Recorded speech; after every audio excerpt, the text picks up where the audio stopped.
Erick Thohir daftar jadi balon caketum PSSI di antar sosok Raffi Ahmad.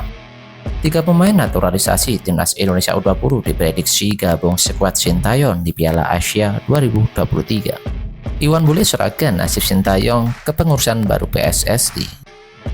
Mantan Sekjen PSSI Ratu Tissa Distria daftar jadi cawaketum PSSI. Halo football lovers penggemar timnas Indonesia, kali ini kami dari Garuda Nusantara. Update berita timnas Indonesia akan memberikan update kabar terbaru dari timnas Indonesia. Erick Thohir sudah resmi mendaftar menjadi bakal calon ketua umum PSSI untuk kongres luar biasa pada bulan depan. Dia mengembalikan berkas di antara Raffi Ahmad, Atta Halilintar sampai Baim Wong.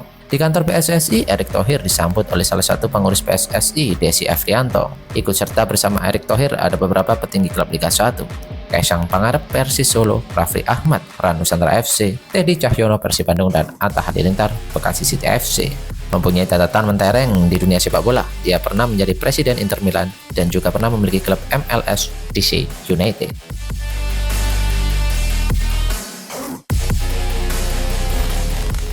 Tiga pemain naturalisasi timnas Indonesia U20 diprediksi gabung skuad Sintayong di Piala Asia 2023. Jelang bergulir Asia 2023, Sintayong diprediksi akan memasukkan nama-nama pemain naturalisasinya, seperti Sonny Walsh, Seni Patinama, dan tiga pemain naturalisasi timnas U20 Indonesia, Justin Hubner, Ivar Jenner, dan Rafael Struijk.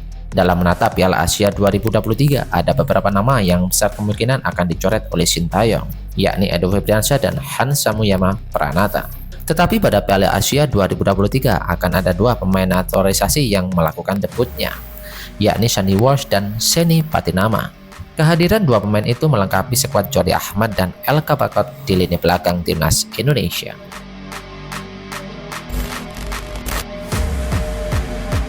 Ketua Umum PSSI Muhammad Iryawan atau yang akrab disapa Iwan Bule menyerahkan nasib Sintayong sebagai pelatih kepala timnas Indonesia kepada kepengurusan baru PSSI. Seperti yang diketahui, Iwan Bule memutuskan untuk tidak mencalonkan diri lagi sebagai ketum PSSI periode mendatang.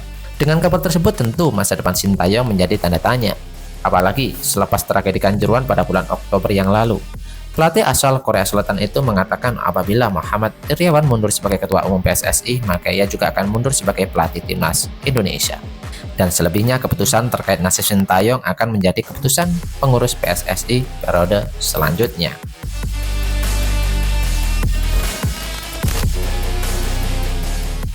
Mantan Sekjen PSSI Ratu Tissa Distria bersiap comeback ke dunia sepak bola tanah air.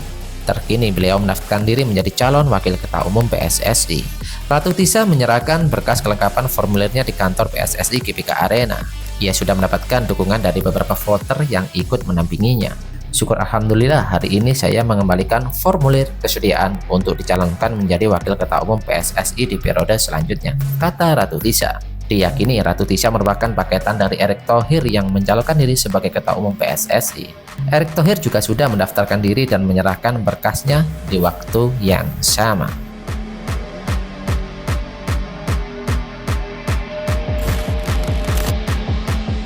Tepat di hari yang sama ketika Sonny Walsh mencetak gol kemenangan klubnya di perempat final Crocky Cup, dua pengusaha lokal resmi ambil alih saham terbesar klubnya.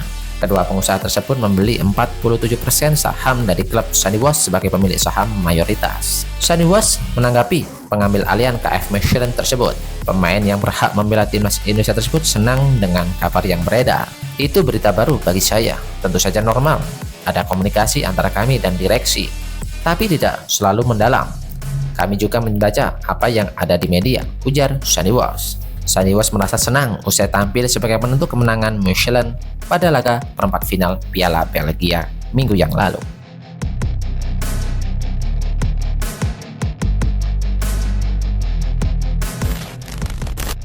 Dua gol dalam 2 menit terakhir, Persija comeback melawan Bali United. Persija Jakarta berhasil mengalahkan Bali United dengan skor tipis 3-2 pada laga pekan ke-18 Liga 1. Pada kesempatan ini, Persija Jakarta tampil menekan sejak menit awal. Hingga akhirnya gol cepat pun didapatkan. Persija Jakarta unggul pada menit ke-10 berkat gol yang dicetak oleh Rizky Fandi. Bali United sukses menyamakan kedudukan pada menit ke-27. Dan gol tersebut bermula dari kesalahan Orit Kudela yang membuat bola berhasil dicuri oleh Privat Barga. Dan berikutnya mendapatkan umpan dari Rahman, bola sontekan Spaso tak mampu dijangkau oleh Andre Tani. Skor 2-1 untuk Bali United bertahan hingga babak pertama berakhir. Memasuki babak kedua, tepatnya menit terakhir, padukan Hans Samuyama di penghujung babak kedua membuat skor berubah menjadi 2-2. Dan 2 menit berselang, Odet Kudela membayar kesalahannya dengan gol kemenangan untuk Persija Jakarta. Dan akhirnya Persija Jakarta sukses mengalahkan Bali United dengan skor tipis 3-2.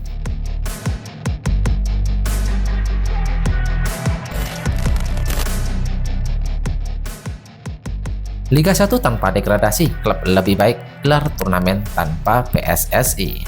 Presiden Madura United Ahsanul Kossasi merespon keputusan rapat Komite Eksekutif XO PSSI yang memutuskan Liga 1 berjalan tanpa adanya degradasi. Liga 2 dan Liga 3 musim ini pun dihentikan pada hari Kamis. Menurut dia, keputusan XO PSSI tersebut adalah bukti ketidakseriusan federasi dalam mengelola sepak bola Indonesia. Bahkan dengan tegas ia menyebut jika putaran kedua Liga 1 musim ini diputar tanpa adanya degradasi, sama seperti sebuah turnamen biasa. Ia juga menilai klub mempunyai hak untuk menolak keputusan yang dirasa banyak merugikan klubnya. Melihat keputusan XO PSSI yang menurutnya merugikan banyak klub itu, ia menanggapi bahwa klub juga berhak menentukan masa depannya sendiri. Salah satunya adalah dengan menggelar turnamen sendiri apabila kompetisi dilanjutkan tanpa adanya degradasi yang tidak sesuai dengan regulasi PSSI.